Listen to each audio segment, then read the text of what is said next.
So I just got back from seeing Bugonia in theaters, and if you're new to this channel, we do honest reviews. I'm not doing any crazy edits to try to make you stay or watch. This is just me talking and telling you guys like it is and if this movie's worth watching. I was actually able to attend an early screening for this one from Collider, which was pretty cool, but I'm here to tell you straight up if it's worth your time without spoilers. So if that sounds good, I promise to keep this under 5 minutes, and let's get started.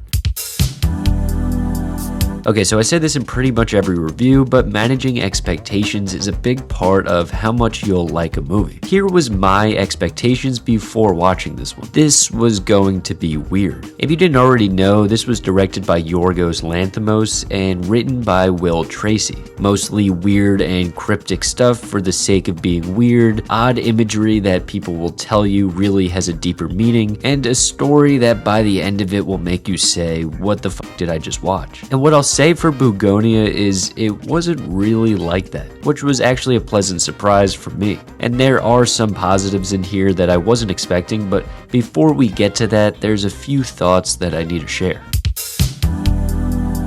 This is in no way an insult, but I think it's really a shame that a director as talented as Yorgos makes movies that are like this. Specifically, his cinematography is what makes him so impressive. Like, it really is nice to look at his movies. He's careful with his shots, you could just tell he has so much intention. And it's interesting, in this movie there's almost zero camera movements, it's all static angles, but when the camera does move, something serious and vital happens. Now this term gets overused, but it really does help immerse you into the film. And that's what I mean, he really is such a talented director, and this isn't breaking news, of course, like obviously there's a reason why the Oscars and everyone on Letterboxd loves him. It seems like they overlook the baseless, like weird stuff just because of that obvious filmmaking skill. And I don't. You cannot fool me.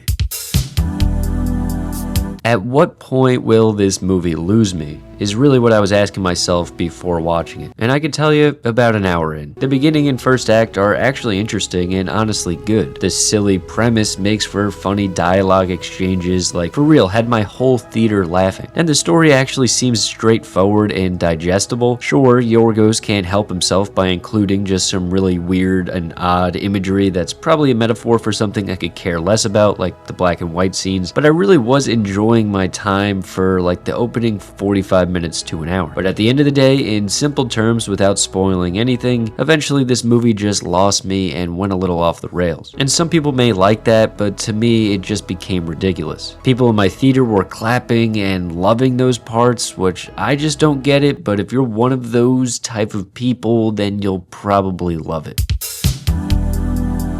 Because of the nature of the plot, with it mostly being a people talking movie, the quality of the movie really is reliant on the actors. And they were great, specifically Emma Stone. She really is fun to watch on screen. The monologues her character has are great and really well done, and she's honestly a big reason why you stay engaged in the story. Jesse Plemons is also good, but nothing that like jumps out on you, but yes, Emma Stone is great, we all know this. Cryptic endings to mediocre movies annoy me, and that's usually what these type of movies have. Him from this year is a great example. Just movies that end and you say, was that really the ending? But for Bugonia, I have to say one of the positives in this movie is that it actually has a proper ending. Like, you won't leave it being annoyed that you wasted 2 hours of your time or anything. You may not like the ending, like I didn't like it, but at least it was a proper catharsis to the story, which is actually me being nice by saying that. Like, I was scared that I already knew what the ending was going to be once the story got going, but I can say that I didn't and was actually surprised in the direction that it went, which is a good thing. Again, it's a little tough to talk about without spoiling, but the ending was satisfying enough for the story. Like I said, it didn't leave you feeling like, what the f did I just watch? I actually think this movie is worth going to see in theaters, and it's because I think you should go see movies and experience art that maybe isn't for you. It's good to watch some things that are outside your comfort zone every once in a while, because by knowing and watching stuff you don't like, it helps specify your taste and preference for movies, which is a plus. Of course, I can't say that this movie was made poorly or even written poorly. If anything, I give it props for the obvious high-level filmmaking here. However, However, it just wasn't for me, which is okay. I'm giving this a 2.5 out of 5 stars, which puts it around the high end of the middle for me this year. If you guys are curious on my other rankings, you could check out the full list of my 2025 movies on my Letterboxd, but let me know in the comments your ratings and what you thought, and we could talk.